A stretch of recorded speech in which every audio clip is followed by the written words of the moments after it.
ఇక్కడ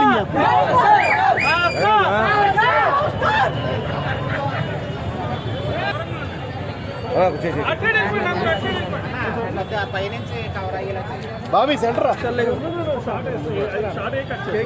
షార్ట్ బాబీ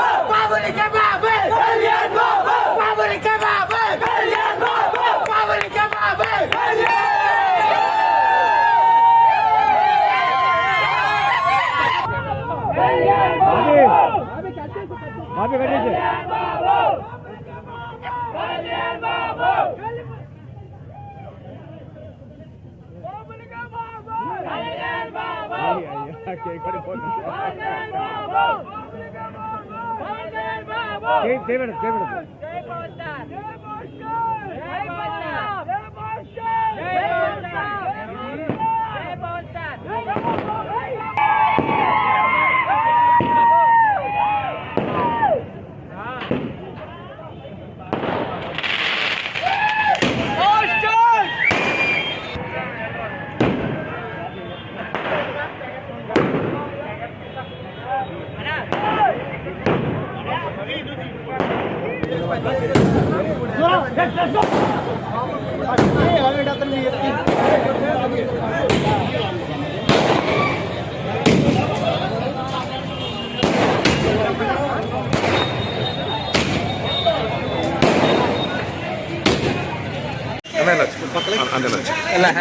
కొద్దిగా వెనకొచ్చాను సురేష్ కొంచెం పక్కన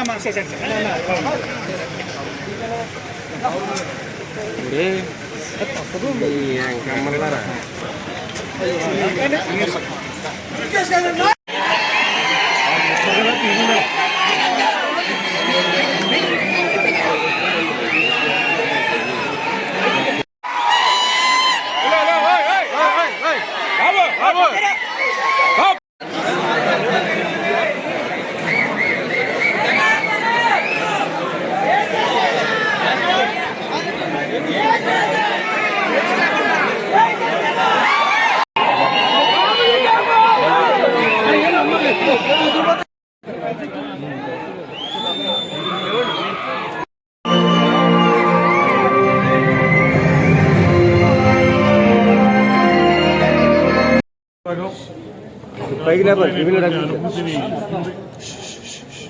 ముఖ్యంగా భారతదేశం మీద దండెత్తొచ్చి భారతదేశం యొక్క సంస్కృతిని భారతదేశం యొక్క గొప్పతనాన్ని నాశనం చేయడానికి ప్రయత్నించినటువంటి కొంతమంది దుష్ట ముష్కరుల్ని ఏ రకంగా హరిహర వీరమల్లు పేదల పక్షాన్ని నిలబడి అడ్డుకున్నారో ఈ సినిమాలో అద్భుతంగా చిత్రీకరించారు. ఇది కల్పిత గాథ అయినప్పటికీ కూడా ఆనాటి చారిత్రక సంఘటనల్ని దృష్టిలో పెట్టుకుని ఒకానొక సమయంలో భారతదేశం యొక్క సంస్కృతి మీద జరిగినటువంటి తీవ్రమైన విఘాతం ఏదైతే ఉందో ఆ విఘాతాన్ని అడ్డుకోవటానికి ఒక యువకుడు చేసినటువంటి ప్రయత్నంగా ఈ సినిమాని అద్భుతంగా తెర మీదకి ఎక్కించారు. ముఖ్యంగా హరిహర వీరమల్లు పాత్రలో శ్రీ పవన్ కళ్యాణ్ గారు చూపించినటువంటి అసమానమైనటువంటి నటన వైదుష్యం, చిత్రాన్ని అద్భుతంగా చిత్రీకరించినటువంటి క్రిష్ జాగర్లమూడి గారు, అదేవిధంగా జ్యోతి కృష్ణ గారు అద్భుతమైనటువంటి పాటలతో పాటు మరింత అద్భుతమైనటువంటి బ్యాక్గ్రౌండ్ మ్యూజిక్ ఇచ్చినటువంటి కీరవాణి గారు, మనోజ్ ప్రసాద్ గారు డిఓపి వారు వీటన్నిటినీ కూడా కలగలిపి ఒక అద్భుతమైన దృశ్యకావ్యంగా దీన్ని తీసుకురావడం జరిగింది.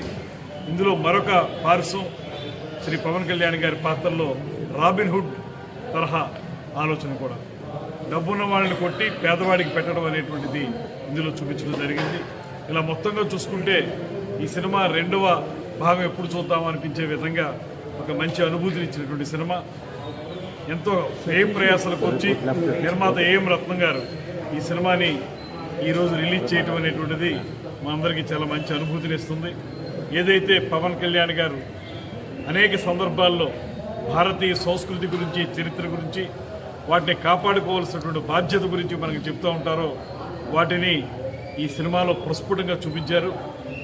ఆయన గత సినిమాలకి భిన్నంగా ఒక చారిత్రక నేపథ్యంతో వచ్చినటువంటి సినిమా అందరినీ అలరిస్తుందనేటువంటి మాట మేము ఖచ్చితంగా నమ్ముతున్నాం. ఒక మంచి అనుభూతిని ఇచ్చినటువంటి ఈ సినిమాని చూడడం చాలా ఆనందంగా ఉందనేటువంటి మాటను తెలియజేస్తూ, ఈ సినిమా చూస్తున్నప్పుడు కొంతమంది వారి మొబైల్ ఫోన్లో సినిమాని చిత్రీకరిస్తున్నారు, దాంట్లో రికార్డ్ చేస్తున్నారు. నేను వారి మీద పోలీసులకు చెప్పి కేకలు వేయడం కూడా జరిగింది.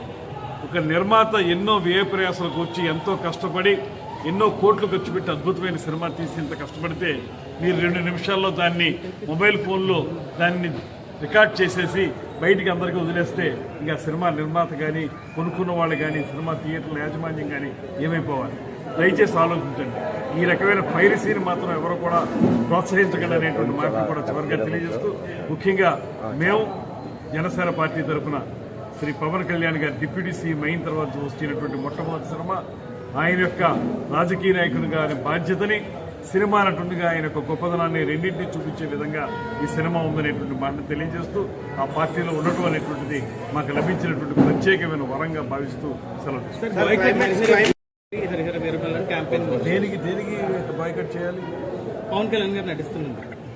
సినిమా అనేది ఆయన వృత్తి. ఇవాళ ఎవరైతే ఆ మాటలు మాట్లాడుతున్నారో వైఎస్ఆర్ కాంగ్రెస్ పార్టీ నాయకులు, వాళ్ళకు దొంగ వ్యాపారాలు, దొంగ మైనింగ్లు, లేకపోతే రకరకాల పత్రికలు, లేకపోతే ఇతరత్ర అన్ని రకాల ఆదాయ వనరులు వాళ్ళకు ఉన్నాయి. దాని ద్వారా వాళ్ళు చేస్తూనే ఉన్నారు.